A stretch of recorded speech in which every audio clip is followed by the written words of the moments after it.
To Gary's Glorious Golden Nuggets. This is episode 0026. So happy to have you here. Today, we have Angel Ribo. He's known as the CEO Confidant.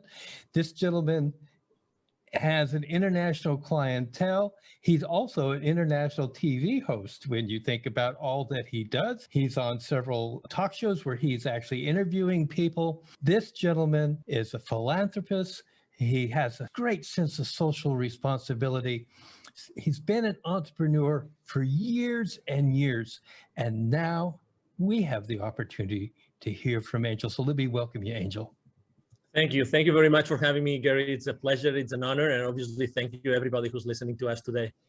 Yes. Thank you, folks. We really appreciate you being here. I'm going to start right off, Angel. Totally. What do you wish you had known before you became an entrepreneur? To take action faster than I did. Oh my God.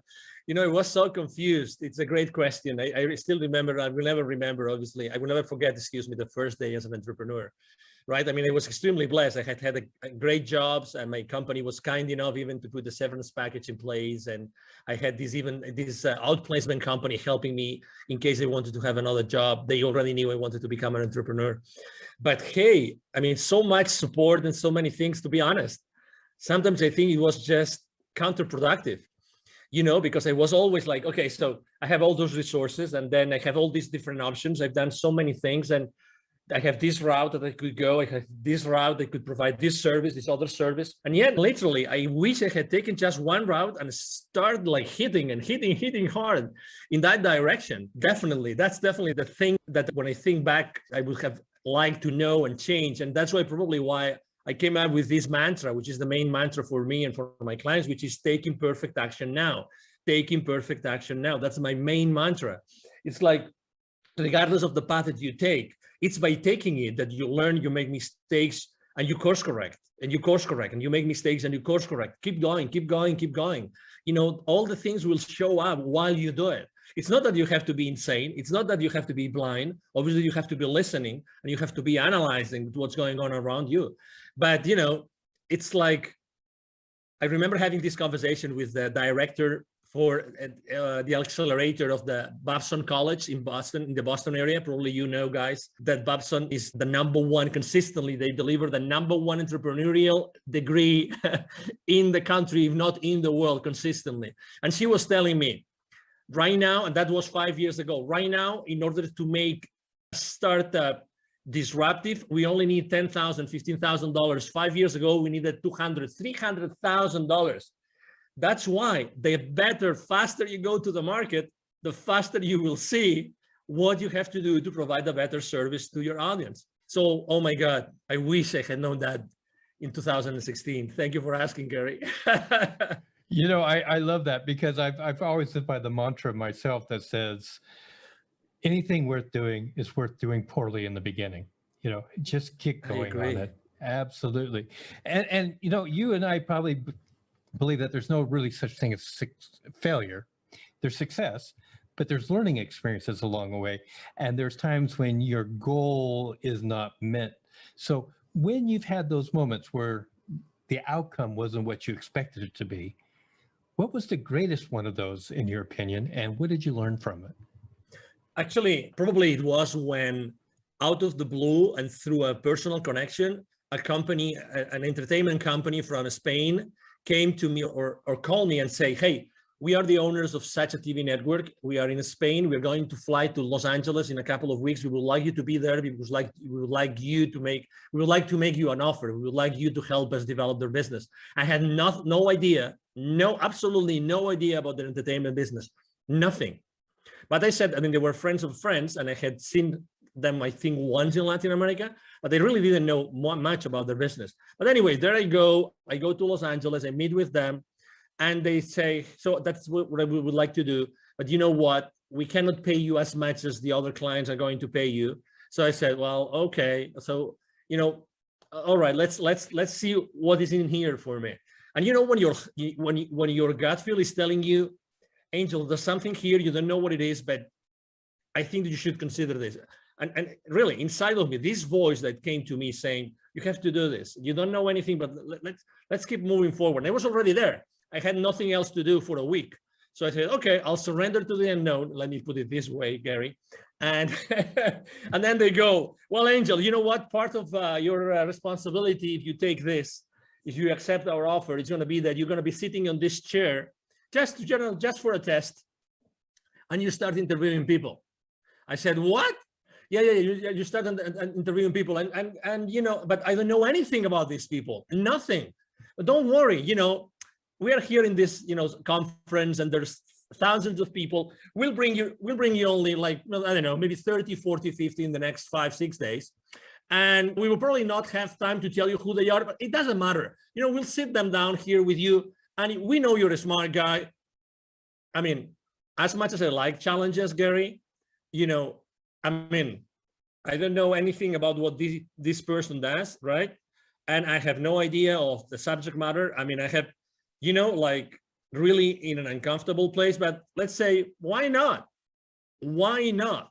Why not? Okay, so I started interviewing the first person ever. I will never forget the name of this guy. Very famous guy in the US. His name is Stephen Halpern. He was the first guy developing spiritual music in the country. Everybody knows this guy, right? He was kind enough to be extremely gentle with me. So, but you know what? I started like asking him questions, and I was just so concentrated, so focused on him, that I started asking one question after another. And the only thing I knew is that I didn't want to deceive the audience. So I tried just to make sure that what would the audience ask if they were me? What would they want to know? And you know, we came and going. And at the end of the conversation, Stephen, he might even remember this. This is funny. I am speaking about him today. He said, wow, you did a great interview. Thank you so much. I said, what? Oh, okay, thank you. Thank you very much. Obviously, I would never say, you know, I never recognized to him, right? Like acknowledge that it was my first ever. And the number 5 or 6 was this celebrity from Hollywood, the Michelle Rodriguez, you know, the actress from, you know, the Fast and Furious saga of movies. And you name it. I mean, but guess what? All this, like, you know, discomfort for these many days eventually put me in a place where I said, oh my God, this is a skill that I'm developing that I didn't know that I had. I didn't know that by being previously spokesperson for large corporations of America in other places in the world had helped me. Oh my God, I am at the other side. I'm becoming the host instead of the guest. There is something here. There is some, you know, there is value. Why? Because I realized that I can make available to the normal citizen the greatness of my interviewee. And this is priceless. This is priceless. So this is probably one of the stories that I think that I wanted to share after your question, Gary. I will tell you, Angel, what I love the most is if the audience is sitting here and they haven't been pelted by your golden nuggets, they're not listening. I mean, it's just one after another. It's like a machine gun going off. Boom, boom, boom. Thank you. Thank you. I love it. So what advice would you give somebody who's saying, okay, I want to be an entrepreneur, but what do you suggest? What would you say to them? Yes, you know, I think that we live in a very important moment in history. Obviously, it's now March 2021. In the upcoming weeks or months, this will be, this interview will be published. So it's a very important moment in life, and it's not a coincidence that we are living this moment. Okay, so I would like to just make sure that you understand what this means. Okay, so the world is what it is, and we are here, all of us, to play a role, like it or not. Okay, we are playing a role in the new world that we are creating. Okay, so that's number one. Number two, I was blessed enough last year of delivering a couple of webinars to the local, business accelerator communities here in Dallas, Texas, and both were about the following subject, which is pivoting in times of crisis. Pivoting in times of crisis. And after doing those two webinars to the local entrepreneurs and startup CEOs communities, I would say one thing: we all have this incredible talent. We all have this unstoppable divine force inside of us that allow us to provide a unique service to the rest of the world, okay? Nobody has had the same life that you, listener, has had. Nobody.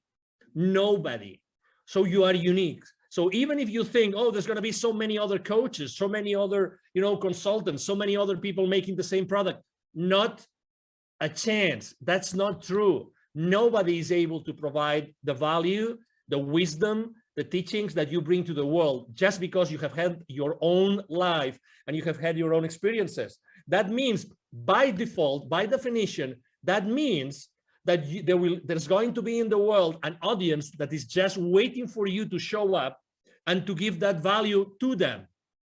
So when I was telling these guys, going back to the story of the webinars here about, pivoting in times of crisis, there's four things that I would like to tell you. Number one, you already know that you have passions, that, there's something that you are enthusiastic about. Number two, there's always friends of you or relatives or colleagues that tell you you are an expert on something. You always come to you for something. Number three, the market is always going to need what you are willing to share with them, as I said before. And number four, and that's the only question maybe you have to ask, is the market willing to pay for it? Yes or no? If the answer is yes, and 95% of the occasions, yes, the answer is yes, then you have a business. So again, don't be fearful. I know you are on the fence, and I just answered a question saying, what was the main mistake I made is being on the fence for too long, right? So I know you are on the fence, but at the same time, know that there's people out there waiting for your message, and they will never go, and they will never move hiring someone or paying for someone's services unless you show up and they resonate with you. They're waiting for you there. That's why I think, sometimes people, I remember when I was training salespeople, I've trained literally hundreds of salespeople, and I remember training them. And in the first training session, most of the people would tell me, hey, sir, hey, Angel, but what happens if I run out of leads? If I run out of leads, how am I going to make my quota? I would always tell them the same thing, always, to all of them. Okay, so whenever you run out of leads, please come to me, and I will give you another list of 1,000 additional leads that you can call onto. What I'm trying to say is that we have those limiting beliefs that we think that we are limited, we are in a box, and we are competing against the rest of the world, when everybody knows already that the wealth is in the follow-up, that nobody follows up. So there's always wealth for everybody. There's always, services that you can provide and people that will pay for you. It's collaboration that we have not been taught. That's why we are being taught all the time about competition, but the reality is that there's wealth for everybody. And if we learn to collaborate as opposed to compete, you will feel much more comfortable, and we will all make a nice living. All of us, no exception. I fully agree. And I thank you so much. Again, I hope you guys got another dump truck to fill up, because this guy is just going to give you golden nugget after golden nugget. So let's just talk about resources. Now, resources can be people, books, relations, etc. Can you just name three that have really influenced you in your entrepreneurial pursuits? Yes, I would say number one, when I was in corporate America and I was in charge of, let's say, business development for many different areas in the world, I was very lucky because regardless of my own sales team, I was always working in what is called like indirect sales models. Indirect sales models means that the companies I was working with, we were going to the market and selling through resellers, through partners, and this kind of, intermediaries, let's put it this way. That was a great blessing. Why? Because I became the most trusted advisor of all those companies. Guess what? The leaders of those companies and the different employees, they were pure entrepreneurs. They started their companies small, and they wanted to thrive, and they wanted to make a lot of money out of the margins that we were giving as the vendor, right? So that's the number one thing. Resources, people that I always was working with, and I was always working with partners. That's why I talk about collaboration all the time. So number one, resource, partnerships, collaborators, resellers, distributors, you name it. Look for something, someone, companies, people that can go to the market, help you go to the market. That's number one. Number two, speaking about books, I'm not going to be very, let's say, very conventional with my answer about books, because I would say that probably the books that have influenced me the most have been more spiritual books than business books. But had I not read this book, and I'm going to mention just one of them, I would have never done what I have done, and I would have never moved from Europe. And it's a book considered, it's a fiction book.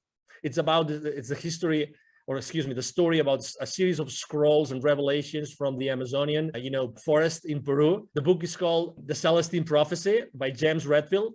Had I not read that book, which was like, of course, I knew that already, but I would never say this aloud. This is, I would be embarrassed of sharing this with anybody, but I was reading the book and every single page was like, oh my God, yes. Oh my God, yes. I always had this feeling inside, but I never was able to formulate it properly. I was never able to say, oh yes, this is like this. Exactly. So, and why is this book so important? It was so important for me because that's the book that when I finished reading it, I said, I have to go from Europe. I am originally from Barcelona. I was living in the UK at that time. I said, I have to move from Europe to the Americas. I don't know why nor how. It doesn't matter. I'm going to go back to London and I'm going to ask my managers, my supervisors, hey, I would like you to relocate me to Latin America to work. I don't know why, I just want to go, right? And they told me, no, you're crazy. Why would you go from this, amazing job in this amazing country, making so much money, to a third world country? You are insane. But anyway, I took my chances and I did it, and I'm glad I did it. And that's the second resource, right? And the third resource, it was going to an event.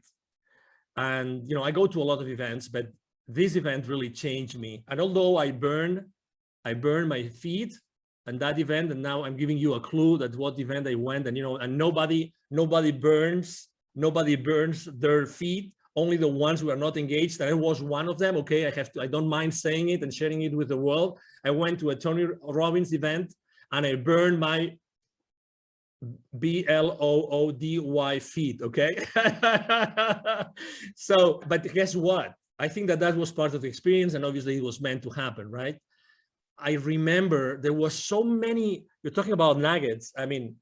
Tony Robbins, obviously, he's, as you know, he's been the coach for the most influential people in the planet. Okay. So what he knows, probably only a handful of people know in the planet. Okay. So he was just sharing so many ideas, and the idea for the first time, the idea of, if you want to be really wealthy, that's going to be proportionate to the number of people that you help. And I had never, it seems obvious, right? It seems evident, right? But I had never thought about this in that way, that it's all proportional. So start thinking about how can you do something, provide a service or a product that you are going to be able to scale afterwards, right? Because it's going to be the amount of people that you serve, what's going to define the rest of your, let's say, wealth life. Those three resources, collaboration with partners, this specific book, and going to this specific event, those were three amazing resources that they made Angel Ribo the CEO of Confidant that I am today. Well, I'm glad that you hit those resources. And I must admit that in my life, two of those have been experiences for myself without the burnt feet. but let's just move on here. There's a lot of myths about being an entrepreneur. And because they're myths, I'm going to give you an opportunity to just pick one and just bust it right now for our listening audience. Any myth? Probably the first myth that I like to speak about a lot is the imposter syndrome. The imposter syndrome. We all as entrepreneurs at some point, generally in the beginning of our journey, we think that we're not worth it, that nobody's going to hire us, and that whatever we say that we did before, it's just BS, with all due respect to everybody, okay? Because we think that it wasn't enough. We think that nobody's going to hire us because before we had all this powerful machinery, of this large corporation or company, supporting us.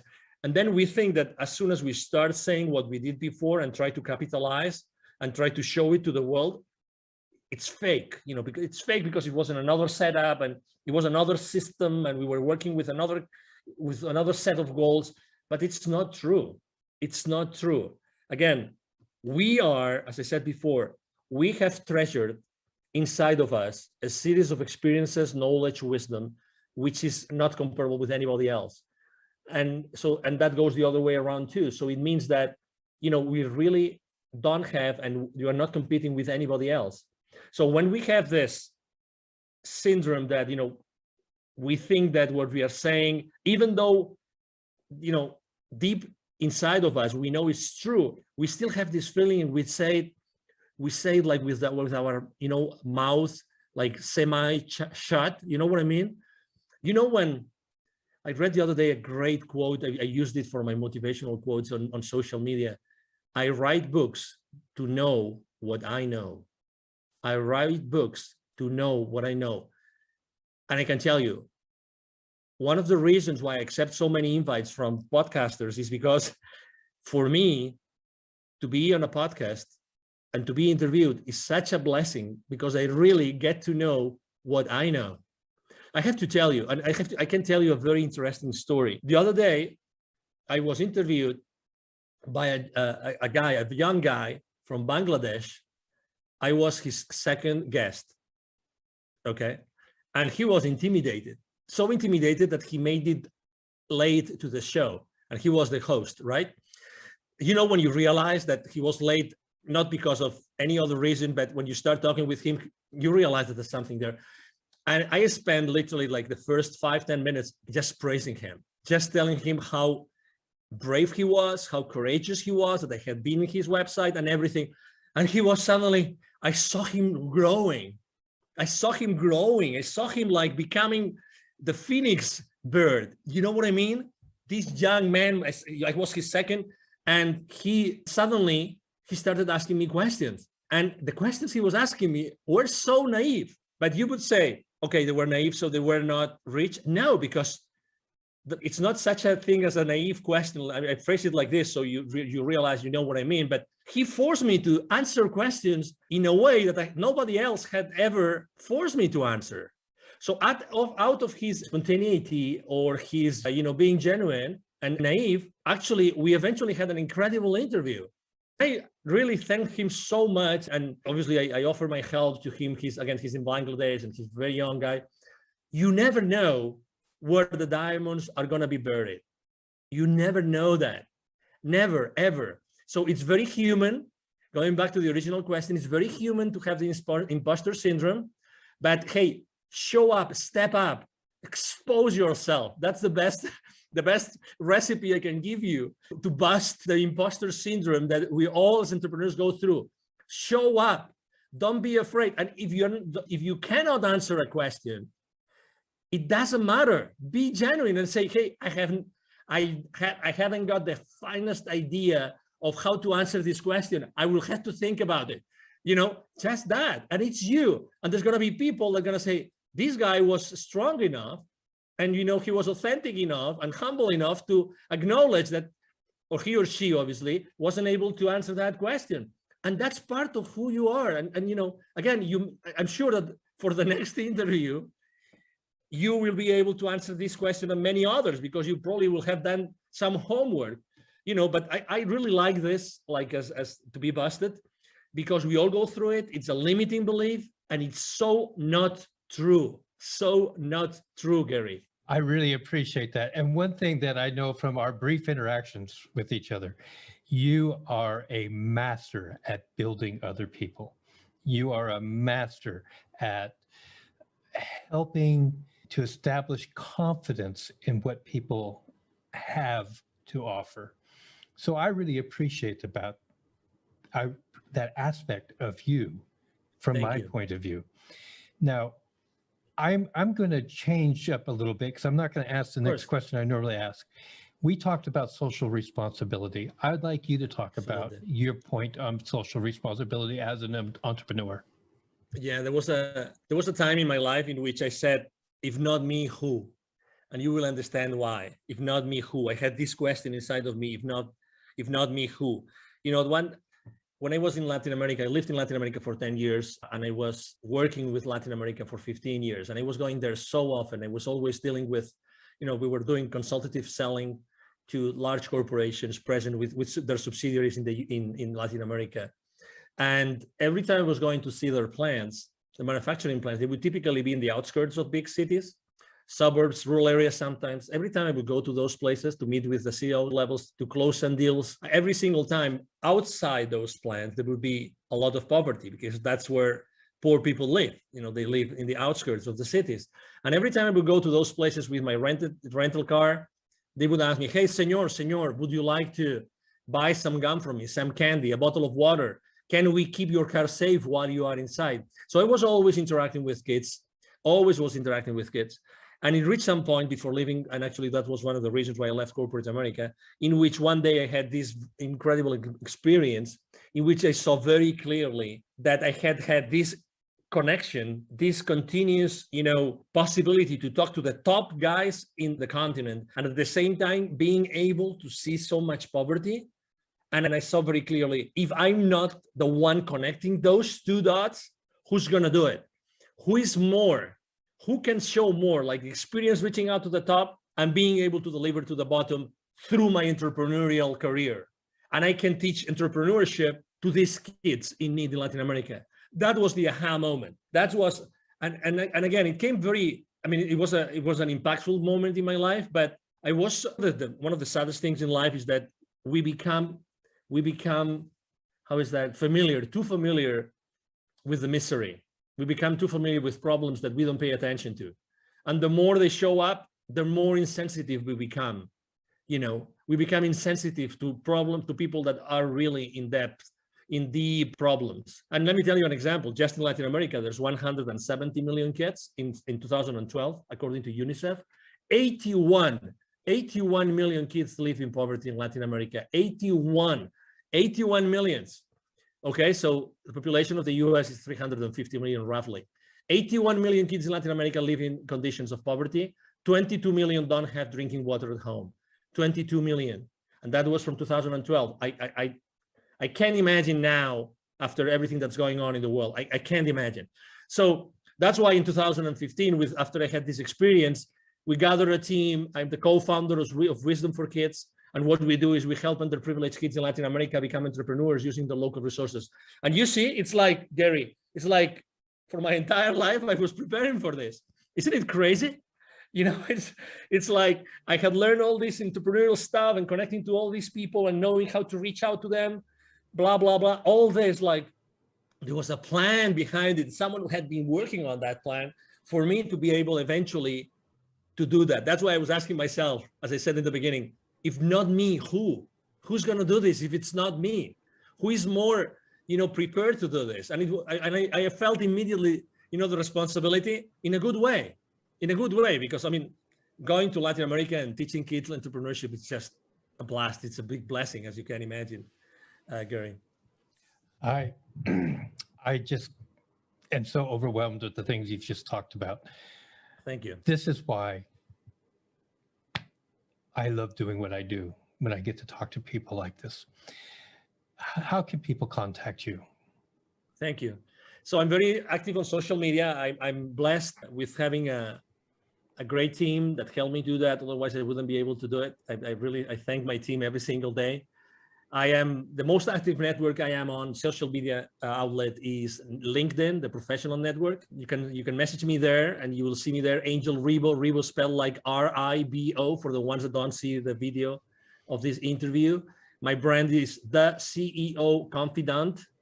And I'm going to give you also my direct email address. Either my team or myself, we answer all the emails we receive every single day. It's very easy. The email address is extremely easy. Angel, as in heaven, A-N-G-E-L, @angelribo.com. My last name is Ribo, R-I-B as in boy, O. So my email address again is angel@angelribo.com. You can reach me there, and it will be a pleasure for me to interact with you and engage in a conversation. Ladies and gentlemen, we'll have all that information in the show notes. So if you're driving, continue driving. Don't try to pull over to the side of the road and try to write it all down now. So yeah, just go ahead. Now, Angel, I always give every guest 2 uninterrupted minutes. to right. say whatever's on their heart, whatever they want to say at this moment. So your 2 minutes start now. I believe that the last 12 months have been really probably the most challenging, months in our lives, right? Maybe the people that were when they were young, they were maybe in a war, maybe that those were the most challenging for them. But regardless, I think that those 12 months have taught us something which is extremely important for all of us, which is connection. Connection. I've been consistently posting for the last 12 months about building bridges. Why? Because I've seen in so many outlets, in so many instances, face-to-face or online, people disconnecting, unconnecting. We've never needed, as humanity, more connection than today. Never. You can, and you have the possibility of connecting people every single day with your wisdom, with who you are. Try to reconnect, try to rebuild the bridges. If you burned any bridge for the last 12 months, you have this divine force, which is, inside of you and nobody can take away from you. Use that force inside of you to rebuild those bridges.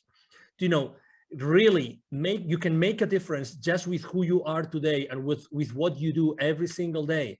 Try to do that purposely. Try to have an intention every single time, every single morning that you wake up, when you wake up, and when you go out, and when you start talking with someone over Zoom. Try to build a connection. Try to create a connection. Make it an intention, because we all need it. This is happening really because of something. There's some reason behind, all the fear and all the challenges. And the reason why this is happening is that because we have to become more aware of what we really can do as humans. I see this every single day. Thank you, Gary, very much for allowing me to be here. You are right.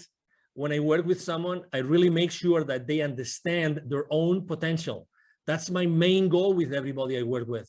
To make them understand their absolutely incredible potential. And, it's been a pleasure to be here with you today. And thank you for allowing me to maybe share some nuggets with you. And obviously, I feel so honored to be here, and anything I can do for you and for your audience, it will be a pleasure to do it, Gary.